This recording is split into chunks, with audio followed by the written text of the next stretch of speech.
Hi, I'm Meike, and today I want to talk about how to manage the housing situation once you come to the LSE.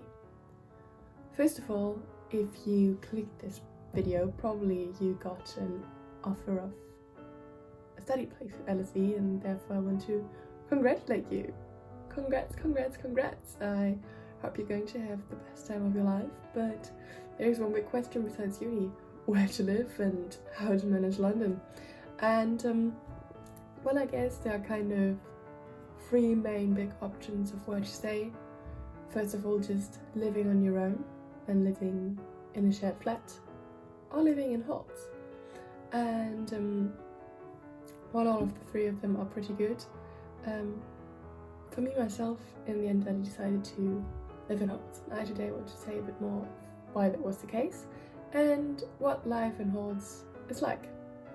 So for me it was, I first of all wanted to live in a shared flat, but I was abroad, I was quite busy with finishing my undergrad, and I didn't really have the time to do proper research, and I wasn't able to visit flats. Also it was COVID, so I couldn't easily fly over, and I wanted to be sure that the place is a good, secure, clean space, and that was all kind of options I didn't really have, and therefore a shared flat. And I also couldn't meet the people, therefore a shared flat kind of was sooner or later kind of off the table, because I just felt not really in control to be able to judge the situation.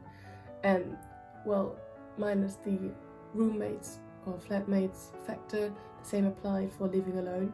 Also the budget, because living alone in London can be very expensive.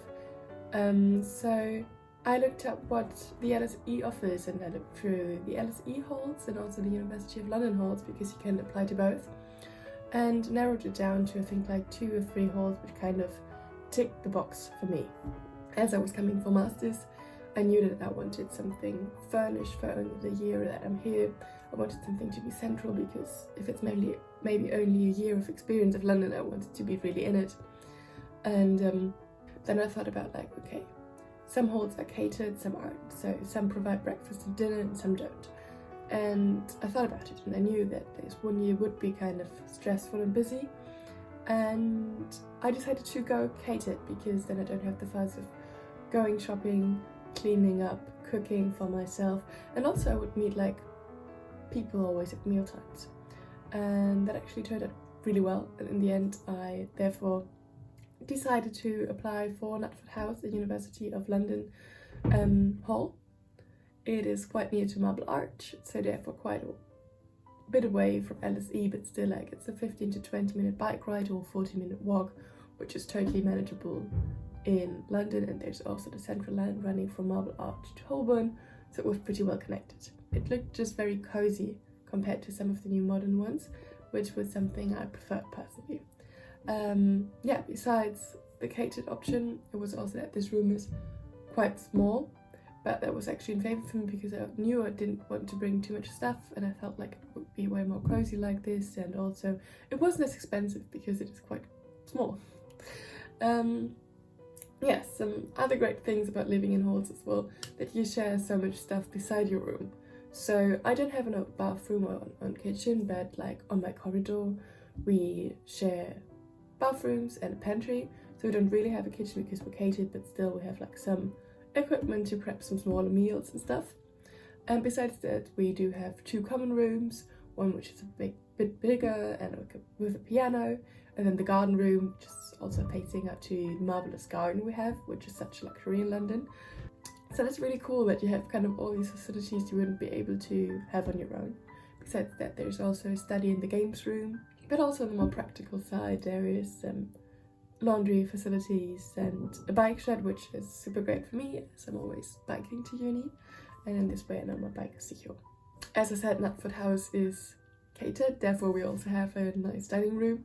It can be sometimes quite loud in there when it's really busy, but normally it's totally fine. And I really enjoy the food, and it's always a good time to see people there, catch up, and in the summer also eat outside in the garden. Yeah, so for me it really was the right choice to pick halls. There's so many nice people, everything is so easy and convenient. However, which is super important and I want to say, is some tips of what to bring which are not super well known. For me it was essential when coming to halls to bring earplugs, because doors are old, people are coming in and out all through the night, and you just want to have a good night's sleep to be well rested. Second of all, for me it's a warm water bottle. You never know when you're cold, maybe the radiator is one's not working, or I don't know what. Just want to snuggle up, a warm water bottle will make your day.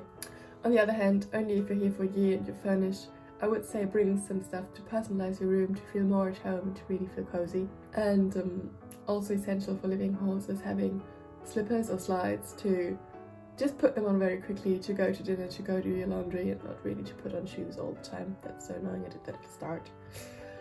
And last but not least, maybe you can't get dinner all the time, or you want to prep some food for uni and stuff. Bring a lunchbox and a reusable bottle. It will save you so much time, money and food waste. Well, yeah. That's my few essential things to bring to halls that you maybe haven't thought about. And yeah, I hope if you consider applying that you have luck, and fingers crossed for you that you get in. And I hope you have the best move to London. Enjoy the city.